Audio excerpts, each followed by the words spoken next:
This running back class is stacked. I don't care what anybody tells you. And honestly, I don't think anyone is telling you otherwise that this class is stacked.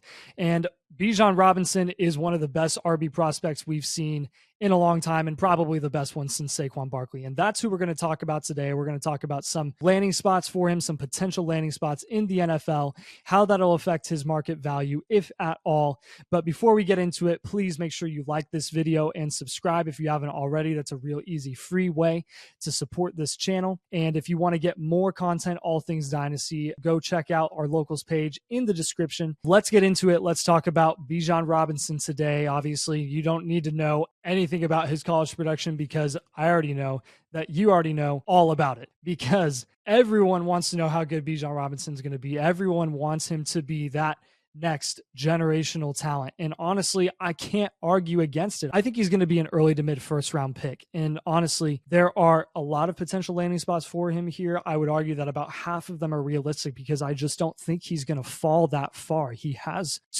just has too much receiving upside, and he's such a bruiser, so elite just at everything he does.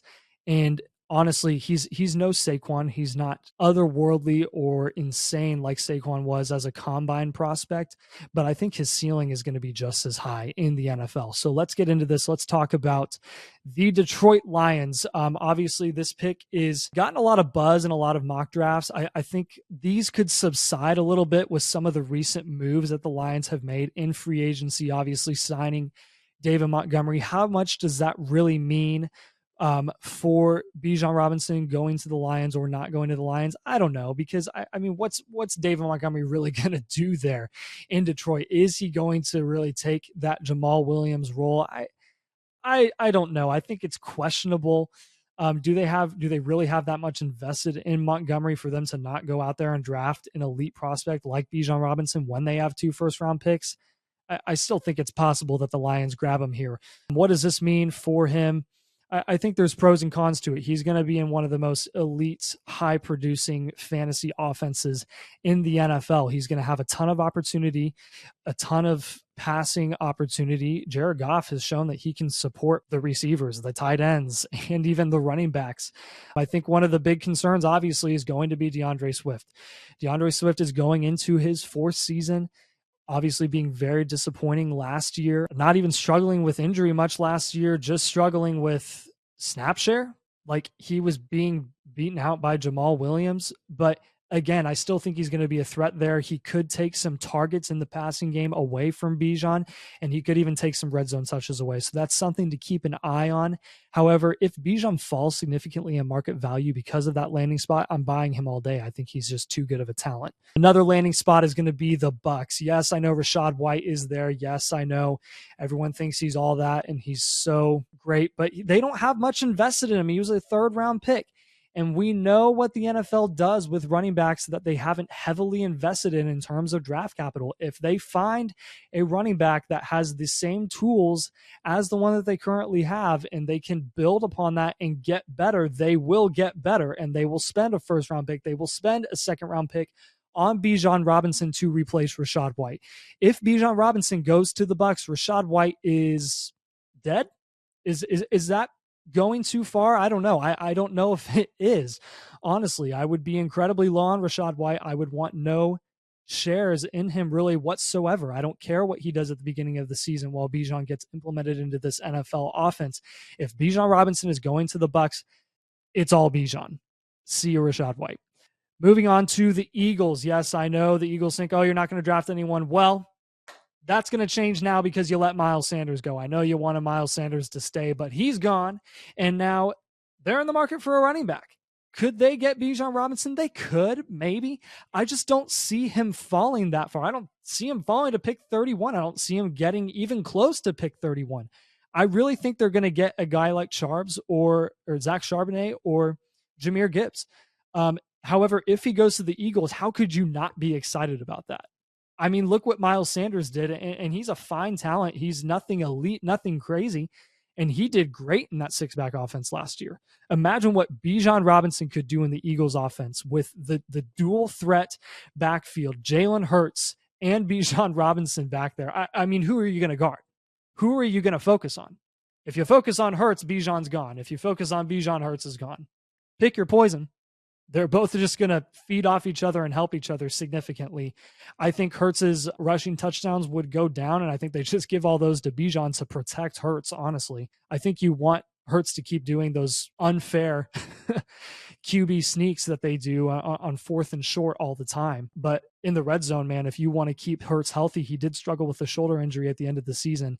And if you want Hurts to last as long as possible and be as effective as he is right now, I think Bijan in the Eagles offense is just a match made in heaven. That would be awesome. Very unrealistic in my opinion, but hey, it could happen. Cincinnati Bengals is going to be another option here. This is another one that I think is, again, going to be probably unlikely unless Cincy trades up for him. Joe Mixon has a lot of issues going on right now off the field. Allegedly, I don't think that really impacts what Cincy chooses to do with him this offseason. I just think this is the fact that he's an aging running back. It doesn't mean he's not still talented and can be effective elsewhere. But if they want to get a running back on a rookie deal again, when they're getting ready to pay Joe Burrow, Bijan is a guy that they could target. And if he is worth it to them, they could trade up and they could grab him. I don't see him falling to where they are currently in the NFL draft. But again, that's another place where you just have to be terrified of that offense overall. I mean, they can get you on the ground. They can get you in the passing game. What are you going to do? Another landing spot I have here is going to be the Vikings. This is going to be really purely dependent on if Dalvin Cook leaves or not. I know there's been word that the Vikings are looking to shop Dalvin Cook and save about $10 million.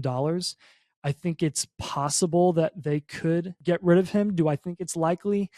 I really don't think so. Honestly, Dalvin is still such a great talent and does so well in that offense. I think they, if they need to and don't get the compensation that they were hoping for, they could just ride out his contract and use Dalvin for another year and then draft a running back next season. They did bring Madison back in.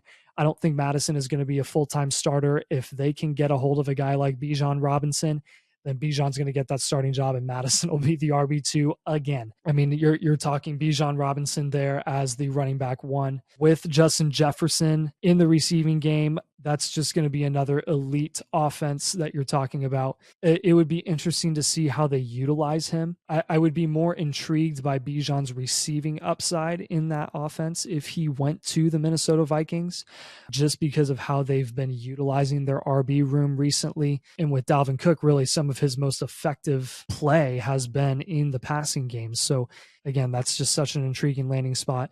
We'll see if it happens. But personally, my ideal landing spot is going to be the Bucs. I think the Bucs they're approaching a soft rebuild at best. I mean, you could see them shopping some of their best players here, but bringing in Baker Mayfield, they're not going to have a very effective passing game. Yes, we love Chris Godwin. Yes, we love Mike Evans, but there's only so much they're going to be able to do in the passing game this season after losing Tom Brady. They're going to rely on the run game a lot, and Bijan is going to get those bell cow running back opportunities, and Rachaad White just isn't going to be a concern.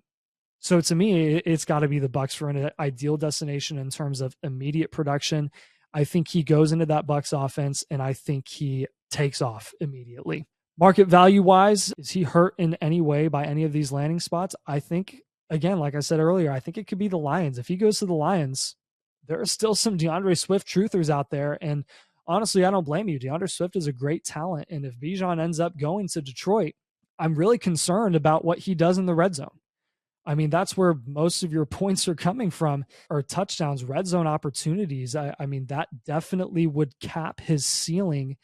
Not to mention, I mean, what about Amon-Ra St. Brown? What about Jameson Williams, who's going to be fully healthy going into this next season? That's a big playability. That's a lot of shots downfield. That's a lot of minimized red zone opportunities, and that's what we want to look for in those bell cow running backs. That would be concerning for Bijan. Would it be enough for me to drop him in my rankings? No, I still think he's that good, but I could see his market value being affected because of that, and that would really result, in my opinion, in Bijan being a buy. If they invest in him that heavily in the first round, I think he's going to get the opportunities that you're going to want. But look for those people in your dynasty leagues who are lower on Bijan because of that landing spot if he goes to the Lions. So I really appreciate you guys watching. As always, like and subscribe if you haven't already, and we'll see you again with the video tomorrow.